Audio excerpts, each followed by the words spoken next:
All right. Welcome, everybody, to the Best Boys Center Ice podcast, episode number 5. And you're with Barry Besse and my son, Carson Besse. As I always say, Carson is the brains and the looks of the outfit here.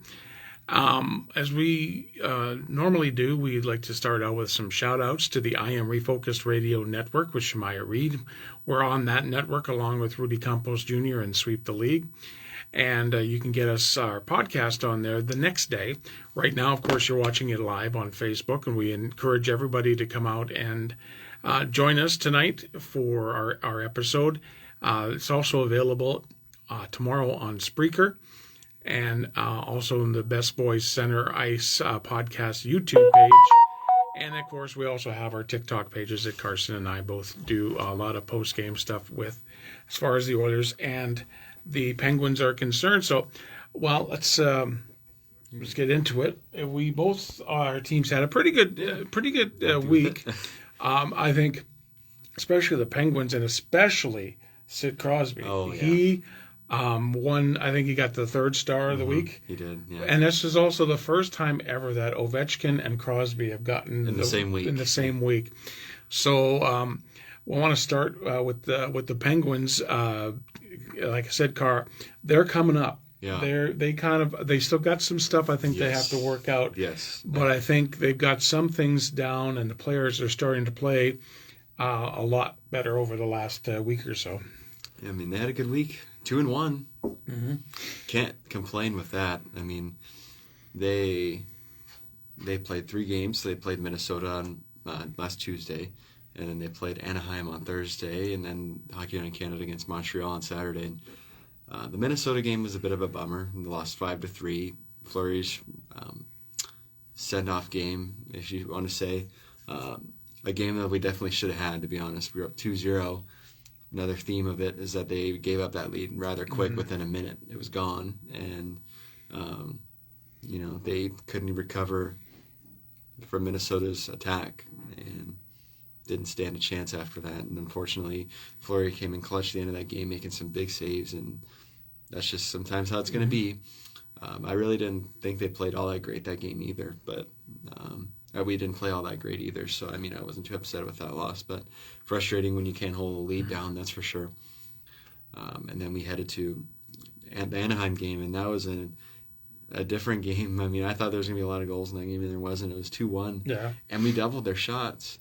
We had finished with 46, and I think Anaheim had 23. Mm-hmm. So exactly doubled their shot total, and it was an overtime game. You'll take those wins. We've been actually pretty good in overtime. I think we've won every game that's gone to overtime except the one when the Calgary game. We've won all the overtime games, and the power play's been good. It's scored a lot of goals too. It had one in the Minnesota game. We had one in the Montreal game. So that's been in the PK too. I think it's 5th or 6th right now in the league, which is great. Sid had a great game in that Anaheim game. He was all over the puck, and he had that the overtime goal. I felt bad for the goalie, Dostal. He played such a good game. I couldn't believe that he was holding them in like that, and he was, and he's able to juke him out and get him to bite, and he scored on it. And then the Montreal game, another game that was kind of worrisome at first because we were dominating that game for the good majority of it. And Montreal, we had a 2-0 lead in that game. Montreal scored one to come close, but it didn't matter. Sid scored twice in that game again, and we got an empty netter to end that game off. And Ned played really well in that game as well as the Minnesota game. He's only allowed 2 goals in the last 2 games, which is something to be happy with the team. Is in the last 2 games only 2 goals allowed. Mm-hmm. That's been a big problem, is keeping the puck out of the net, and they are able to hold them off and hold on a 2-game winning streak now heading into today's game against the Islanders, which is going to be an interesting one in Long Island. It'd be nice to win that one because then on Thursday they go to Carolina, which I'm not looking forward to that very much. But yeah, that's the bugaboo. That's got it. You got to play every team, and it's funny. We only play them 3 times yet. I feel like we play them every 3 weeks. 2 weeks we're playing them, but maybe there's a miracle coming in that game. I don't know. The top lines look a lot better having the 2 big guns together. They just got to keep that there. because that's what was really missing, was that first line being really good. The bottom was good.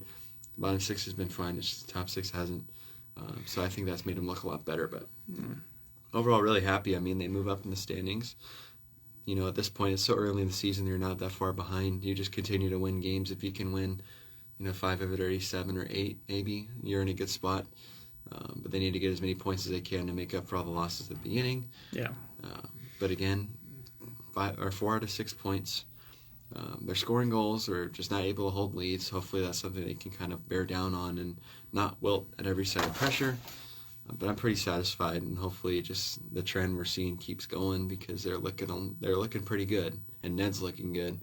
That's something you want to see for sure. Is Sullivan's job secure for now? Unfortunately, well, yeah, but I mean, I think it's just kind of a cycle that's going to repeat. Mm-hmm. But it is what it is. Hopefully they can just keep winning. If they keep winning, I'm going to be happy no matter what. Hey, Dennis, thank you for joining us here tonight on the Best Boys Center Ice podcast.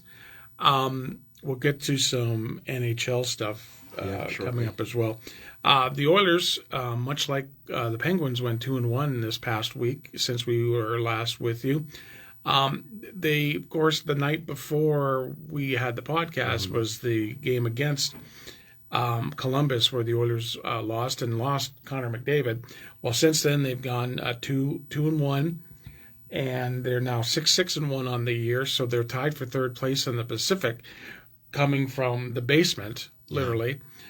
So, like Carson said, you just got to keep winning, and you're early enough in the season where you can get some wins together. And like, you're not that far behind. There's only 12, 13 games in. It's not that. So that's a better position than the Oilers were in last year. So they beat Nashville Thursday 5-1, and then Calgary Sunday. That was a big game, 4-2. Last night losing to New Jersey, but they outplayed New Jersey last night. Calvin Pickard was in net, and he really played very well. There was a power. He gave up another power play goal. The PK is absolutely terrible. Yeah. And the Oilers did get a power play goal. Pickard I thought he played really well.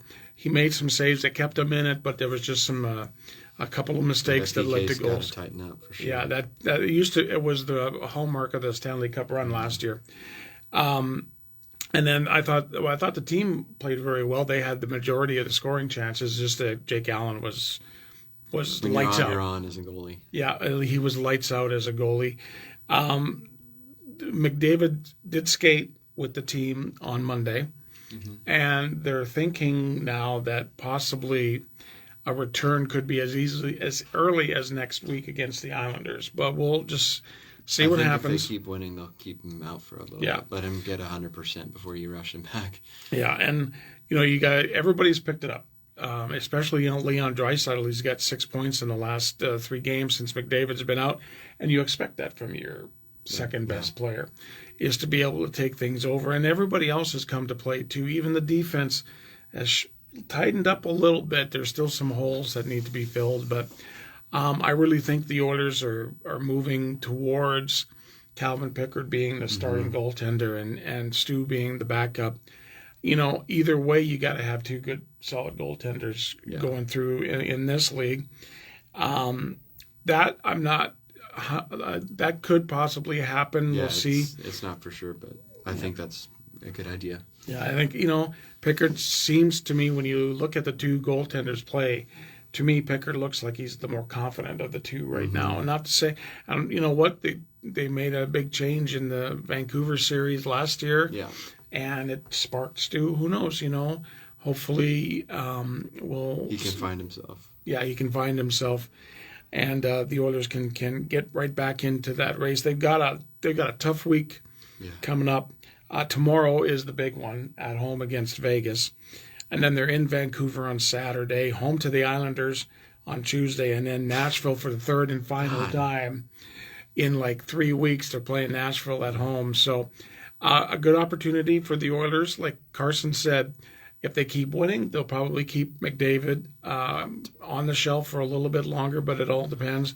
I just think that the team is playing really exceptionally well without him in the lineup, and you've said it. It's sometimes... That's what you need, is some kick in the butt to be like, look, Everybody's got to play together and play for a purpose and win these games.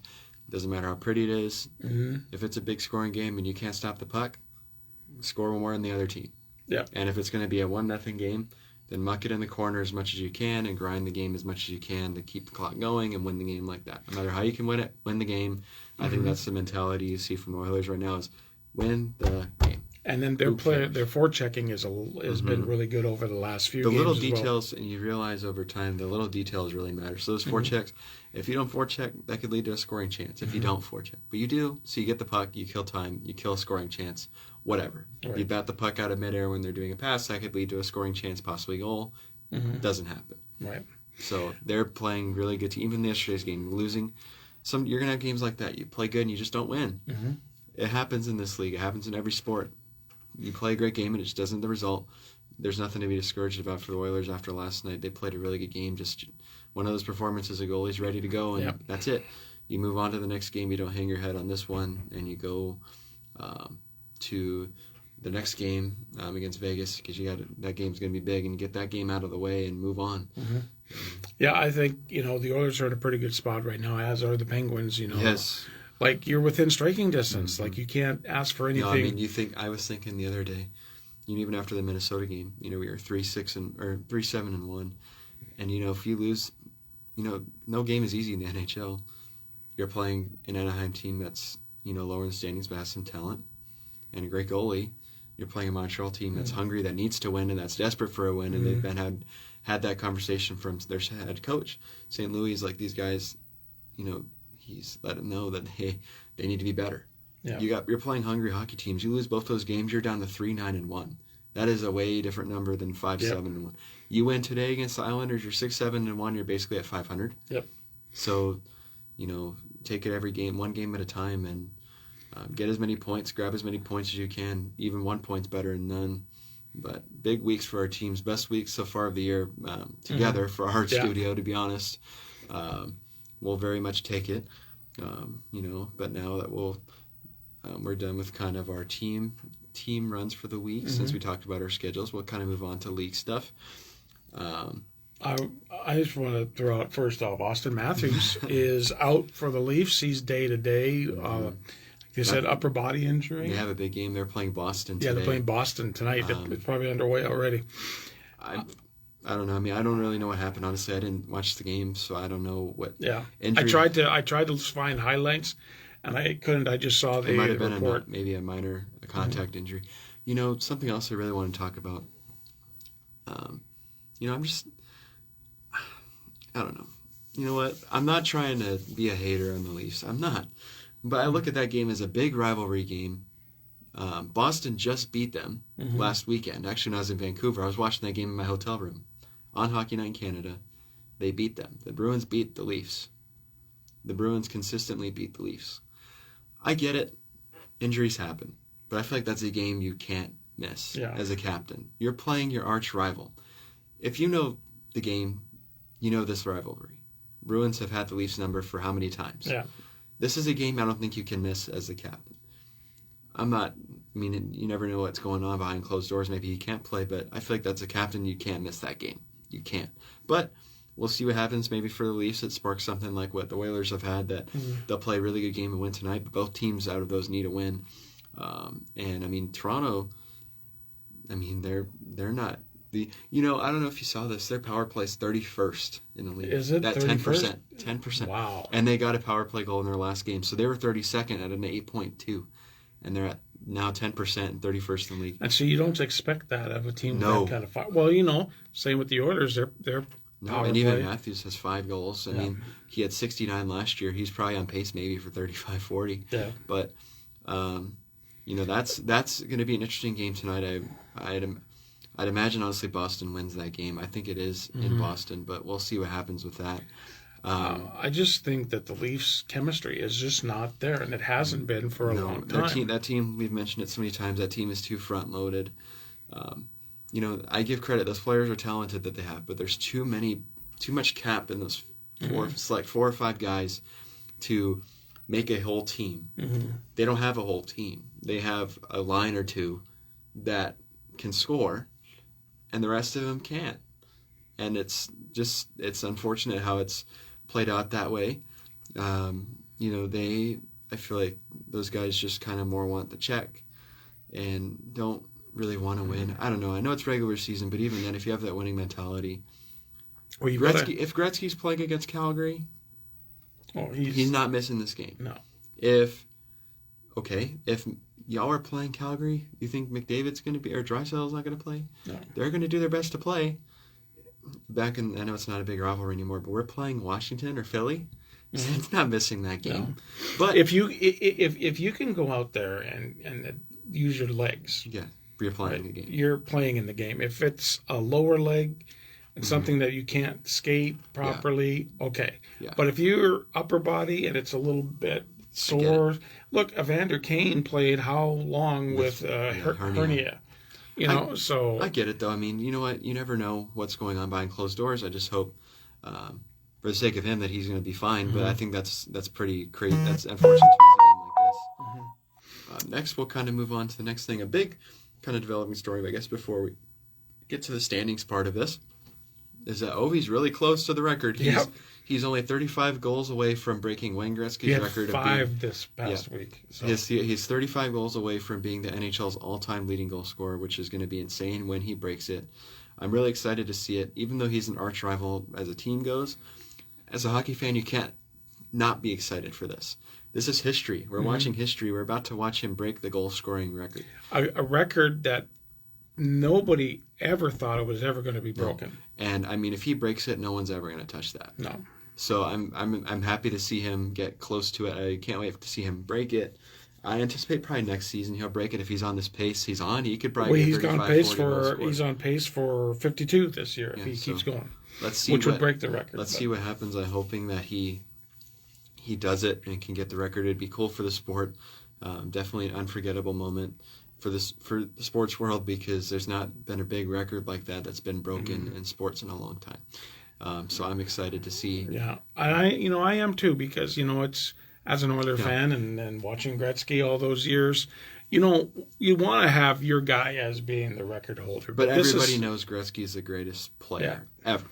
Now, do you think he'll get it? And his record-breaking goals are going to be his patented goal? His one-timer from the dot? It would be it would be fitting if it was on the power play, and if it was from that spot on the dot. Yeah, but I'm excited to see it happen, no matter, even if it, because the chances are it's probably going to be against a divisional team because they play the division. You know that as you get closer, the NHL is going to be focusing on Washington. That's games. Definitely a game you can't miss if you're in the area to go try to see history or even watch it. If that game's on, I'm going to have it on. You can see history live. Now imagine, if you will, and I don't know when this happens this season, but if Washington is in Dallas and it's close within like a goal or two, may have to make a trip up to Dallas to see that in person. But like Carson said, it doesn't matter. It's history.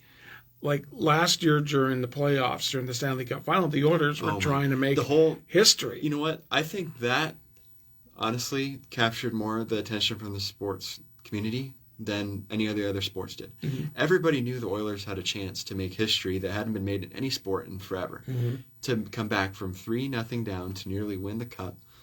Everybody was invested in that series, and unfortunately didn't go, but it led to good drama and for sure good ratings. I think the best ratings they've had finals in the Stanley Cup Finals. With that kind of wrapped up with Ovi's stuff, maybe we'll go more towards the teams that I kind of wanted to talk about that are, there's some teams trending upwards that are surprising, that are also downwards that are surprising. Yeah. I'll start with upwards. Minnesota. Yeah, where are they coming from? A team that didn't make the playoffs last year, and they, I think this year they've only trailed in game time for less than 60 minutes, which is crazy to see that. I think they are something like, was it 7-0-2 or something like that, where they haven't lost a game in regulation yet. They beat the Leafs the other day, which I posted this on Facebook. What a disaster in overtime. Oh, that was terrible. Did you see? So yeah. They almost thought that Domi was going to beat him to the puck. So they all go off on a change and a great pass. Yeah. But you have nobody back. That's great. You leave your goalie out to dry anyways. I think Minnesota's 8 1-1. Yes, there's something. There's something like ridiculous that. They're like good for them. You know what? That fan base is good, and that team is an interesting team that keep an eye they're on. only behind Winnipeg in the Central Division. But Winnipeg's been up there since the beginning. They're 11-1, 11-1-0, which is crazy. Even Washington's really high up there, which I did not expect. But again, it's a long season. You never know. But it'd be interesting to see them back in the playoffs again, and hopefully a better rep than what they gave last year against the Rangers. Edmonton's trending up there. Pittsburgh. Yeah, we're trending making up our there. way up there a little bit.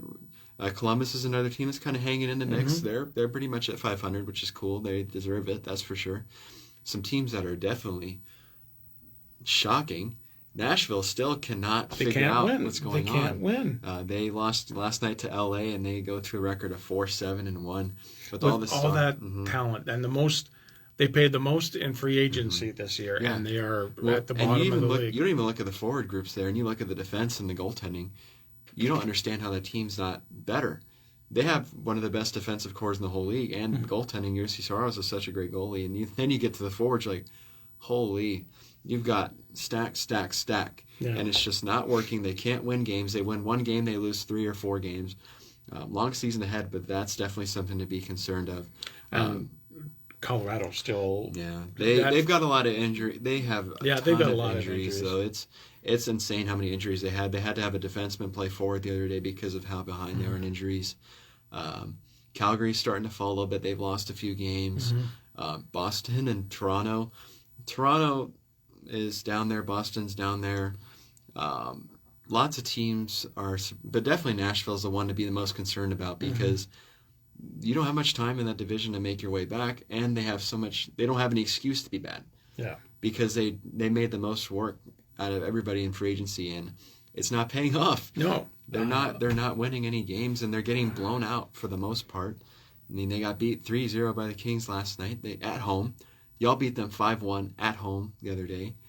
They're not playing like a team. No. There's no chemistry there. No one's performing. It's very sad, and you wonder what's going on behind closed doors. If anything's going to happen behind the bench this year, that might be the team with the hottest seat because of that, because they'd made so many moves in the offseason, and it's not paying off. Because they were a good team last year. They made the playoffs. They made the playoffs. They made a little bit of a run. It caused a little bit of noise, and now they go and get all these guys.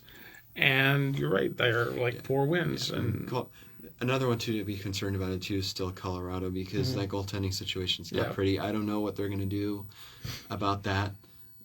They got to figure something out because they got the talent to put the puck in the net, but they can't keep it out. And at the end of the day, in the playoffs, if you can't keep the puck out, you're not going to win the cup. No. You can score as many goals as you want. If you can't keep it out, that's going to be a big problem. And Patrick, thank you for joining us here on the Best Boys Center Ice podcast. So again, interesting week coming up for both the Pittsburgh Penguins and the Edmonton Oilers. I'm hoping, like that Vegas game to me is going to be the big one for the Oilers. Let's see where this team is as far as, because that's a team you got to beat if you want to get out. In the playoffs, you've got to beat Vegas, and I'm going to see Vegas and Edmonton play on December the 3rd in Vegas, so I'm looking forward to that. I'm looking forward to the atmosphere in that arena, and always look forward to seeing the Oilers play on the road. Really, that's about all I have for today. We really appreciate everybody who has jumped on and has really supported our podcast. And thanks again to the I Am Refocused Radio Network and Shemaiah Reed. If you want to see the rest of the sports done properly, you go to our buddy Rudy Campos Jr. and sweep the league. We'll take care of the hockey part, Rudy. No worries. And post game always, except for me, the last couple of games I've been off. You need to do them, I think, especially for maybe if you can do 2 in 1. Yeah, you got to keep it up. Yeah, so was a little under the weather the last couple of days, so we're going to get back to doing that. Carson does a really good job with the Penguins post game on TikTok. Catch us on YouTube here. Facebook Live. We also have our personal Facebook pages that we're on. If you have any questions, you can give us send us a message during the week on either the Best Boys Center Ice podcast or our personal. Let us know how you feel your team's doing. If you're Colorado, if your old boss's team, the Colorado, if he's got some concerns, let us know and we'll talk about it on the podcast. And of course, if you have questions while we're live, we of course encourage that as well. Okay, we're going to wrap things up, and we thank you again for joining us. And in the meantime and in between time, everybody have a great hockey night. Yeah, me too.